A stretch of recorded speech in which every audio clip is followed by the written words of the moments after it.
Good morning, good afternoon, good evening, whatever time of the day you're watching this broadcast.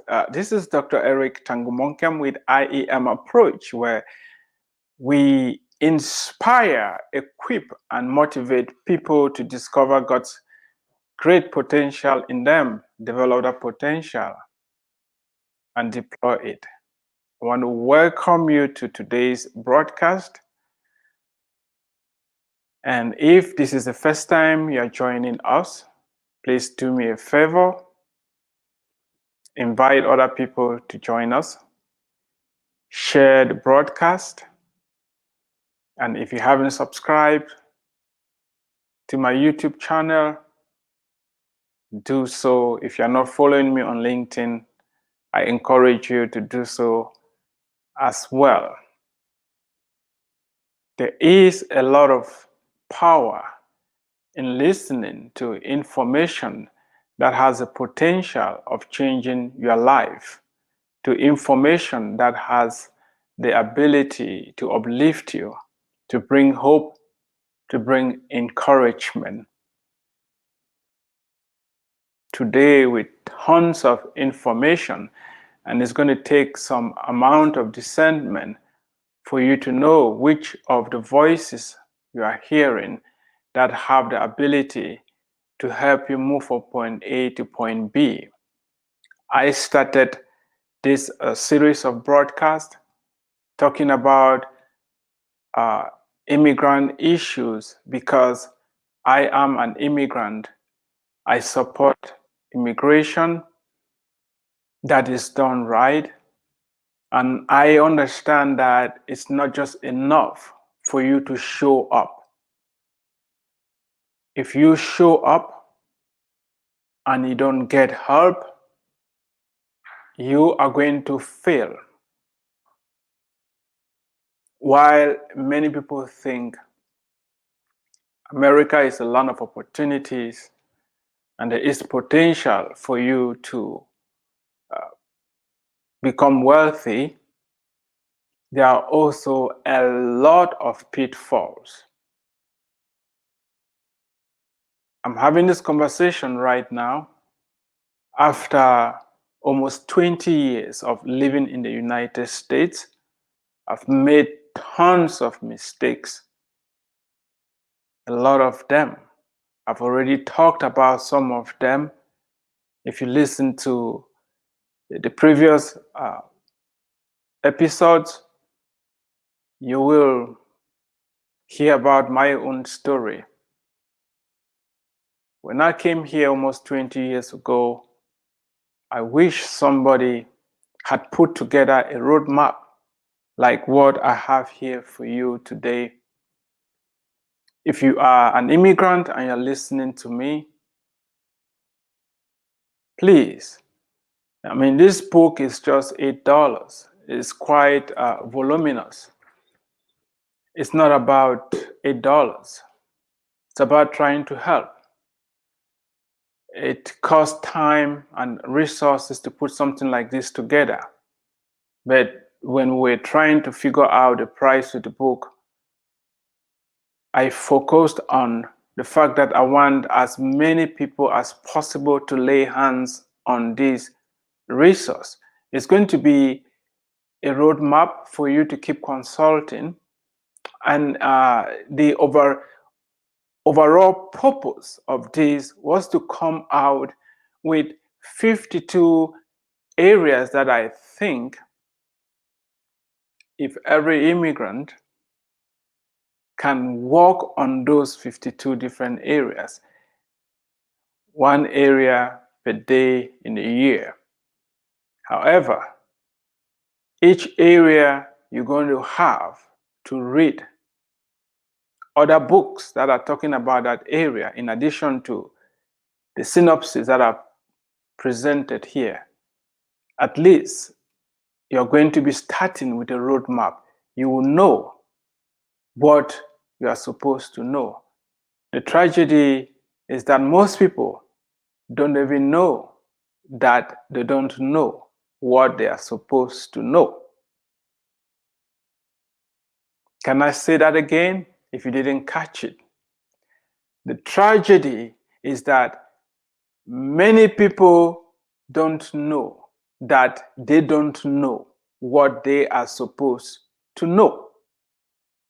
No wonder most of us are stuck. Most of us are not going anywhere. We feel in us that there is more. We should be achieving more, but it's as if we've been locked in a house and the keys have been thrown away. This is going to be an eye-opener to you. And if you already know all what I'm saying here and you are doing it, can you do me a favor? Mentor other people. The more all of us succeed, the better for all of us. We are sharing the same space.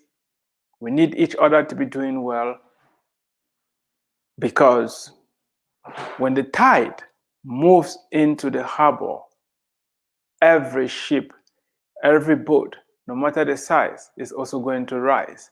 Success has a way of being contagious, of being a blessing to everybody else. Deep discounting is available for this book for those who want to get more than one copy. It's a life-changing resource, and I strongly encourage you, if you haven't secured a copy yet, to do that and do it for many other people. It's not just for immigrants. If you're somebody who works with immigrants, if you're somebody who loves immigrants, if you're somebody who wants immigrants to succeed, I encourage you to grab as many copies as possible.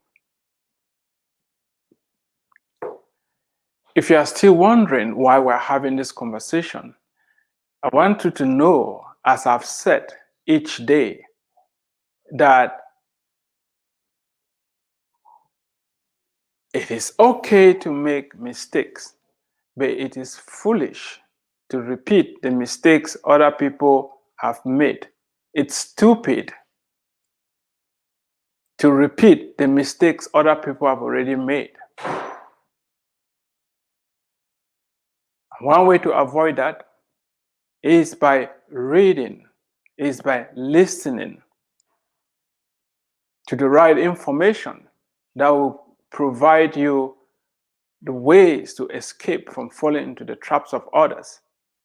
That is part of the reason I put this resource together, to share my own mistakes with you.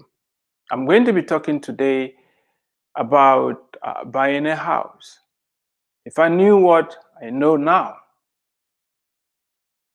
I would have bought my first house way before now. And maybe I would have bought a second one by now, and a third one, and a fourth, and a fifth one. I don't want you to fall into the same trap that some of us fell into. You've moved into a new country. There is a lot for you to learn. And those you are learning from are going to determine how far and how fast you are going to go. The question is, why should you buy a house? What type of house should you buy? And when and where should you buy that house? I've heard that when it comes to real estate, it's location, location, location, location. Unfortunately, many immigrants don't seem to hear this, or they hear it, they don't believe it, or they hear it, they don't accept it. I'm not a real estate expert. I'm not a real estate agent. I'm not trying to sell you anything here. I'm just providing information that you need to understand that sooner or later, you're going to have to make this decision of buying a house. And it's going to be one of the most costly items you ever buy. And you shouldn't approach it without thinking thoroughly about it and knowing that it's an economic decision. If you allow emotions and pressure from people from the same ethnic group or the country that you came from to influence where you buy your house, you are going to regret it with time. I'm going to lay emphasis on that because the immigrants have this tendency of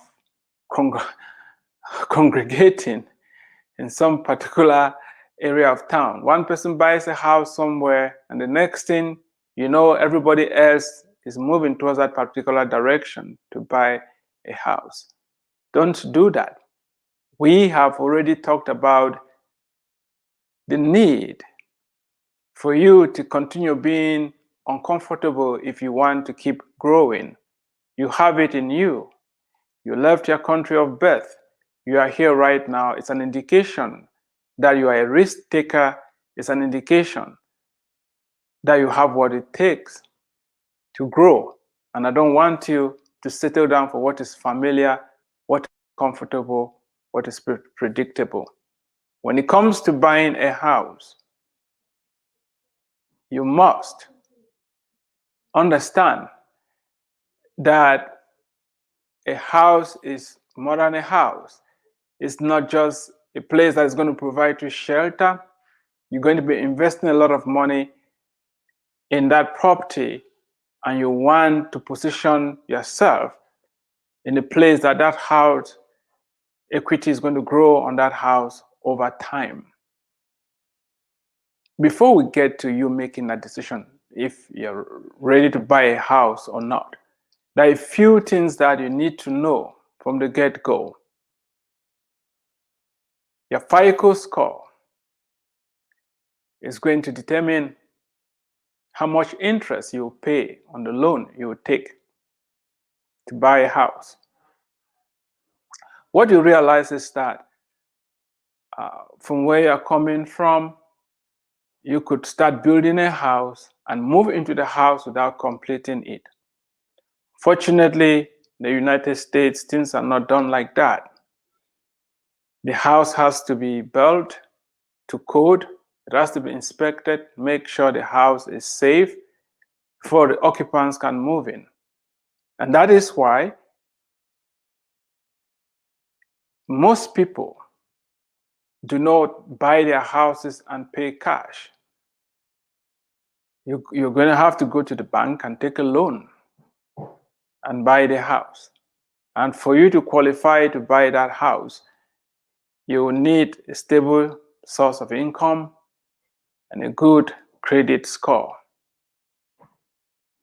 which means that you need to manage your debt to income ratio. If you're earning money and spending it without thinking, it's going to impact you negatively in the long run. Remember, we've talked about sending remittances to your country of birth and why you have to do it in a wise way. If you missed that episode, please go listen to it. You need to think about these things. You need to position yourself to be able to do the right thing when the time comes. Most of us go in and get houses that we cannot afford to pay for, maybe because we saw a friend moved into some particular house in a particular neighborhood, and we also want something like that. You need to seek for professional advice when it comes to that. I included this aspect of buying a house in the book because of two basic reasons. The first one being that you should not be scared or afraid to buy a house, especially when you get when you've done your homework and you can afford to buy that house. It's good for you to know that it's possible to buy a house, that you can buy a house.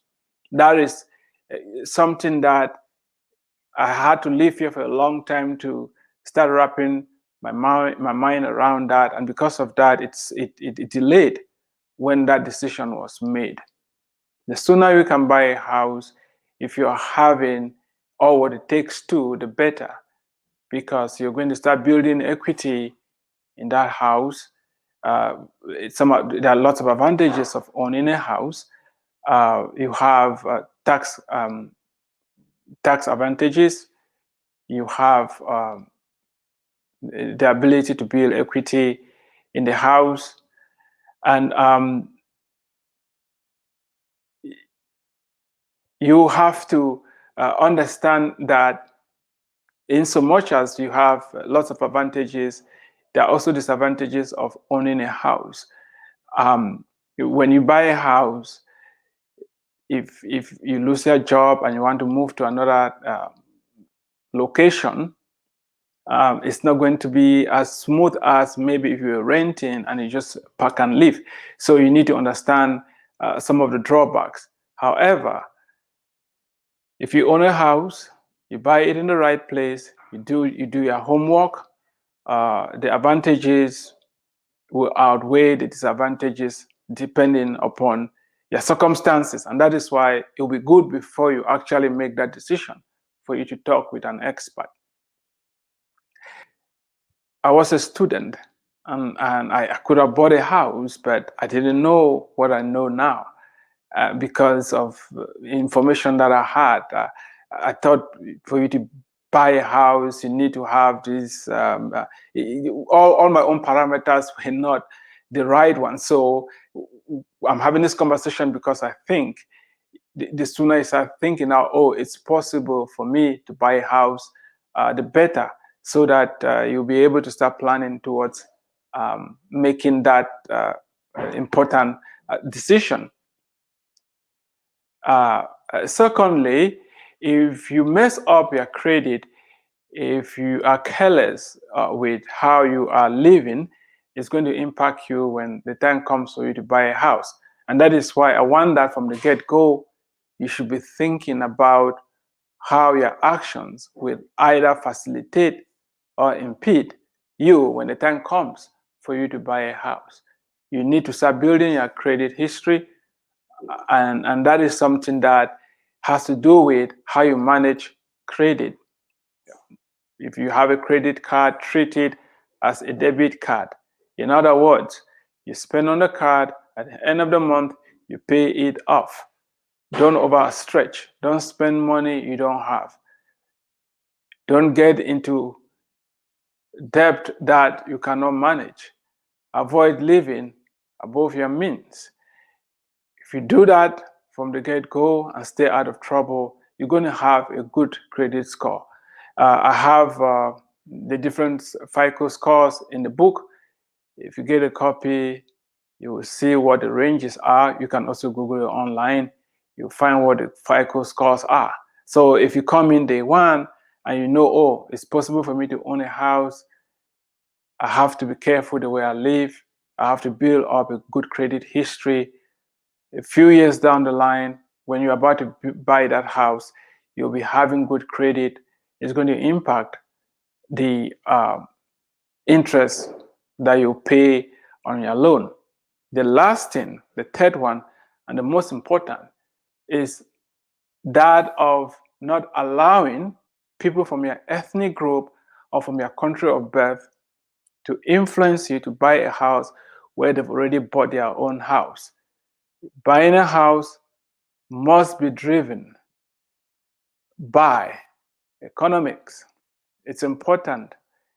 If you buy a house in a location that is crime infested, in a location that the price of real estate is not appreciating, you're going to regret that decision 10, 15 years in the future. It's important for you to buy a house where you're having good schools, in a neighborhood that is safe. Please don't ask me who is going to stay in those unsafe neighborhoods.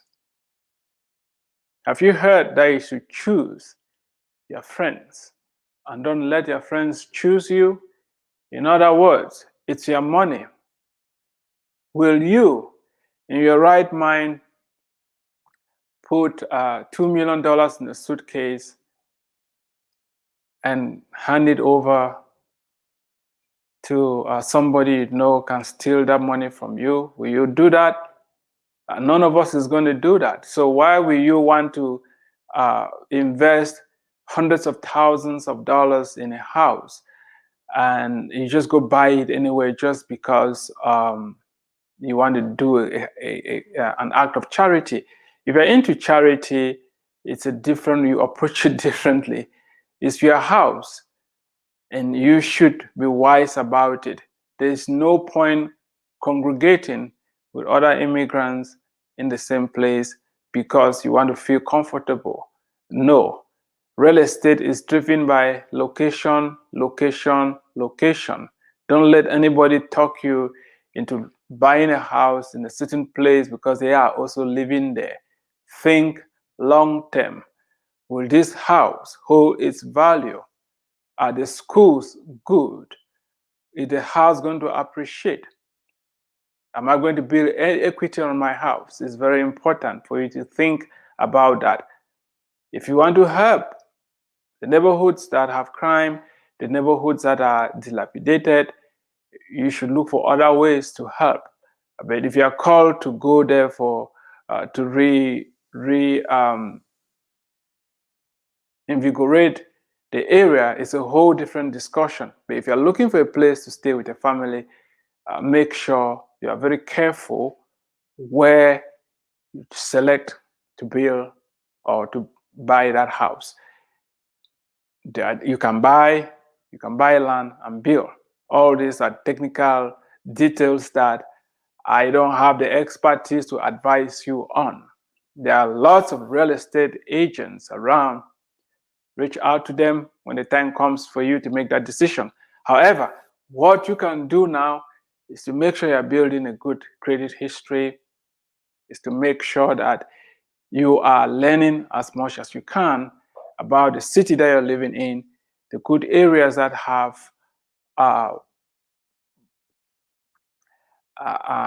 good schools and places where if you get a house, it's going to appreciate over time. Don't be part of the problem. Don't segregate yourself. Look for a way to get plugged in. We've already talked about you expanding your network, learning other cultures. You should look for a way to fit into a community that is growing, a community that will be able to protect your investment in the house that you are buying. Mark Twain says that you should get land because they are no longer making any more land. Stop waiting that you must build a house first in your country of birth before you have a house here.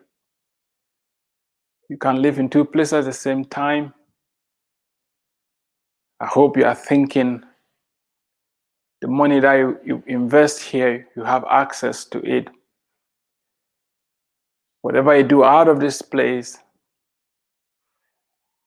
at times you may not be able to access it.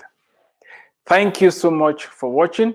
You've been listening to Dr. Eric Tangumonkem with IEM Approach, where we inspire, equip, and motivate people to discover God's great potential in them, develop that potential, and deploy it. Until next time, God bless you. Stay tuned.